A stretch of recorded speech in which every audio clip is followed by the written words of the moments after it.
Hi everyone, today I'm going to show you guys 3 commands of our Pokemon bot. They are search, catch, and battle. So let's just check it out.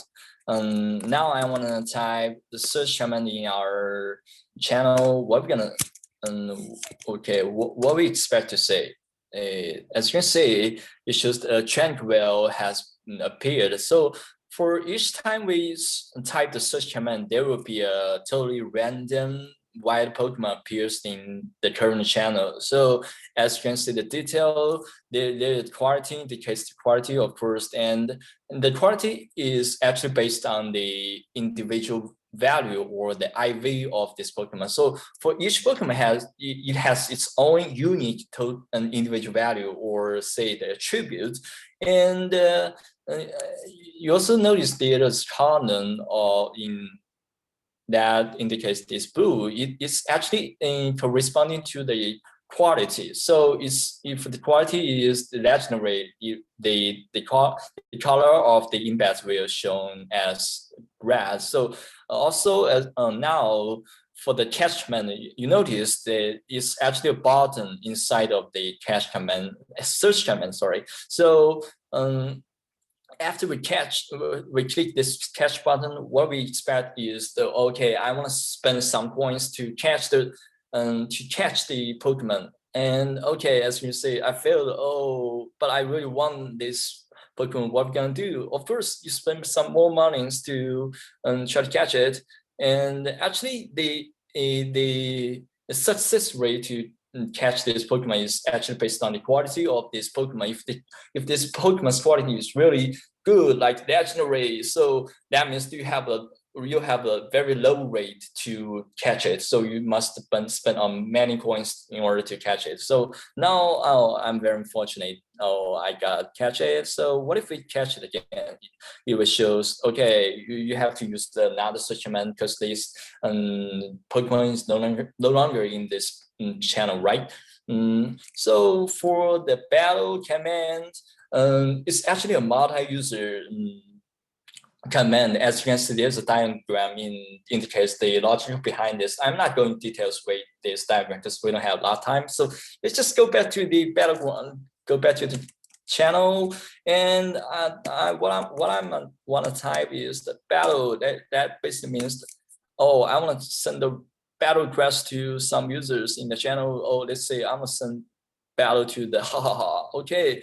As you can see, a battle request has shown on the channel. And what if some other users click the accept the let's say, what if I click this? It says sorry, I just rushed and not invited. Okay, cool, I'm not invited. So let's jump to the Discord and click accept. As you can see, the battle has started, and it's actually a dynamic user interface. That's just how the battle goes, and it looks just like my Squirtle. Okay, my Squirtle lose. My Squirtle is a lot weaker than the Kecleon based on the stats, right? But I would say Masquerado still stands a chance to win, even they are very the chances are very slow, very small. But just I add some noise or some uncertainty in my battle code, so to achieve this, this uncertainty to make the so that's basically how these 3 commands work.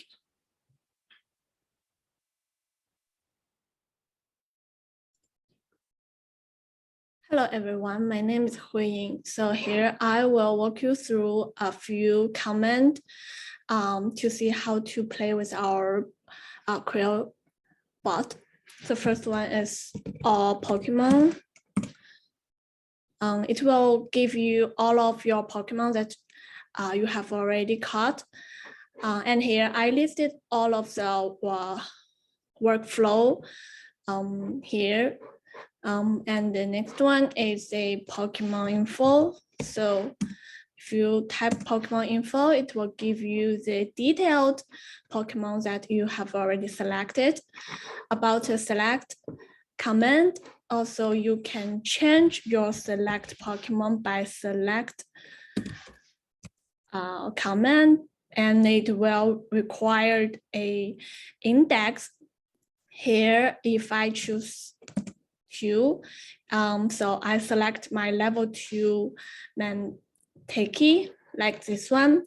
And if I select another one, like 1, and I retype the Pokemon info, it will give me the first one Pokemon's details information. And the next command is to train your Pokemon by type/train. And there is 2 ways you can train your Pokemon. The first one is money magic. You can just spend some coins to level up your Pokemon. And here it will show your current balance. If I click a level up, you can see my Pokemon is leveled up from 1 to level 2. Okay, and here is another way to train your Pokemon is to fight with another Pokemon that's selected by our system, and here it will show the detailed Pokemon, detailed fighting, and we will see the result. If your Pokemon win, it will show the level up detail. You can see my Pokemon has already leveled to 3. If your Pokemon lost, your Pokemon would not be leveled up, of course. And the last command I would like to show you is to fish. You can type fish and you can through your fishing rod. For a few seconds, you got some credits. So my part is mostly about shop-related features as well as a simpler profile feature. So let's take a look at the profile feature. The profile basically offers you the brief history of your activity. So it has a balance in it and as well as the number of captured Pokemons. And the diagram for this command is that it calls the shop controller to retrieve the balance from user balance repository and use the user Pokemon controller to retrieve the size of the captured Pokemons.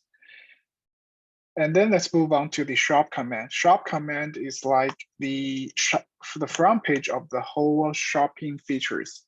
And it has a balance here and a show button down here that directs you to the show command. And the shop command will call the shop controller to retrieve the balance, as we said before. And then let's look at how the show works. Show is like an example of what Pokemons you could buy, and it generates 3 random Pokemons, but these are just for display. As you can see, you cannot make the final purchase because there's no button or drop-down menu for you to buy them. And if your user really wants to take his chance, then he will need to use the redeem command. And redeem command works in a similar way with the show command, except that it has a drop-down menu for you to choose from the Pokemon, the random Pokemons to make the final purchase. And because we don't want to allow the user to refresh the page so that he could get whatever Pokemons he wants. So whenever the session is less than 10 minutes, the Pokemons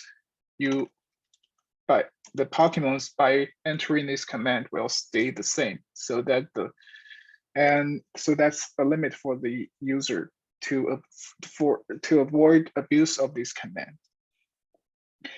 And once you have chosen one, the Pokemon will be added to your captured Pokemons. And if you do not have enough coins for it, it will return an alert for you that signals you do not have enough coins. And show and redeem works in a similar way by retrieving balance as well as generate random Pokemons, except that when final purchase is made successfully, the Pokemon will be added to one's captured Pokemon with the help of user Pokemon controller as well as its related repository Finally, let's move on to the gift command. The gift command will require you to enter a user to gift, and then you need to choose one of your captured Pokemons to send it to the other user. And after that, the send process is finalized.